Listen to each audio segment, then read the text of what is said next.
everyone wants to grab a set of gloves and gear up. All of our produce gets ozonated. So if someone wants to come on over, and I'll have someone cut the red peppers in half. And after they're cut and soaking, clean. Don't be shy. Are you coming over, Adrian? I'm coming over. Adrian's coming. Adrian's not shy.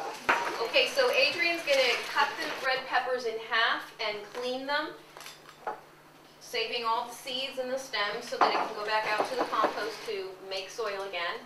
And the reason that we're going to cut the peppers in order to ozonate them is because otherwise they're just buoyant. They just bounce on the water. We want them to be in the water so all parts of the cells are actually being ozonated. So the question is, why do we ozonate? What's the purpose of it? The purpose of ozonating is it produces an extra oxygen molecule, and that extra oxygen molecule will kill off any type of microorganism that could be on the plant. Even though they're organic, even if we pick from the garden here, everything gets ozonated because if there's a tiny little egg on the food, we want to make sure it's not coming into our gastrointestinal tract.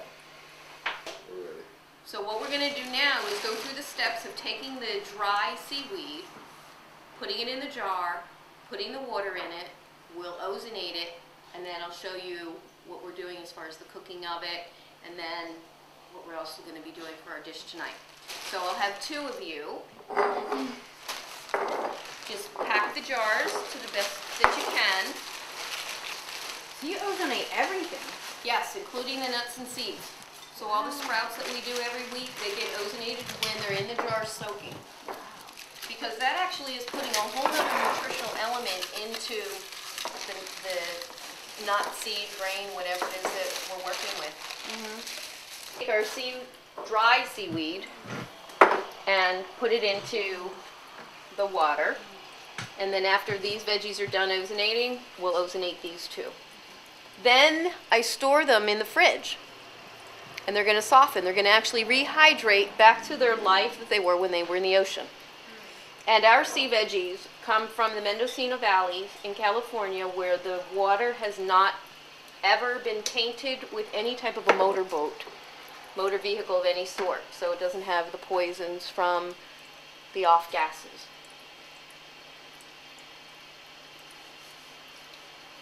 Because this seaweed is going to just soak up this water, you'll end up having to put more, we'll have to put more water into it. So I'm going to keep them on the countertop for now until we're through tonight, and then just double check the water need.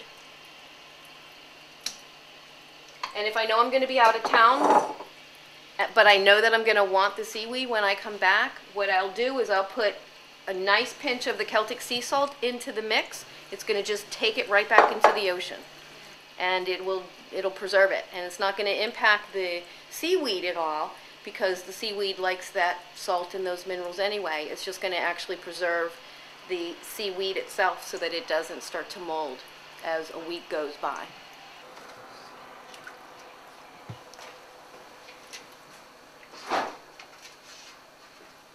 Okay. Thank you.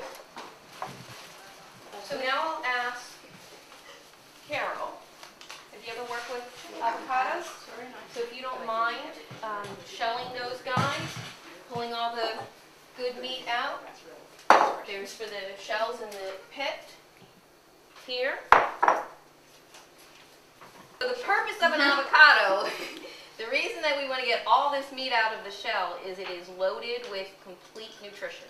It has perfect protein, vitamins, minerals, and the essential fats that most people don't get. Protein is a high source, avocado is a high source of protein, and if you actually can consume one avocado a day in your diet, your nutritional needs will be, the nutritional needs where fats are concerned will be much more balanced. And as we just witnessed in Carol's, the way that she learned how to cut, she actually lost a lot of the meat of the avocado. So this way, when the avocado's ripe, you can just pop that pit right out, scoop it out, and then we're going to mash the avocado to prepare for the dish that we're making. Yeah, these are Florida avocados, and you have to be careful with the Florida avocados because now they're genetically modifying them.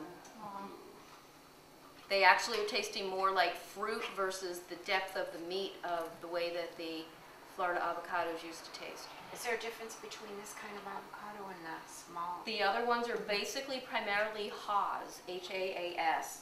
They just come from a different place, and they have similar nutritional value, but if you actually tasted this one compared to the smaller ones, you're going to taste a totally different avocado. Well, the Haas is more of a traditional Same avocado. environment? Exactly. It's Same more environment? solid. Same environment? Same environment? No, they do have different nutritional components. They still have it's still a complete food.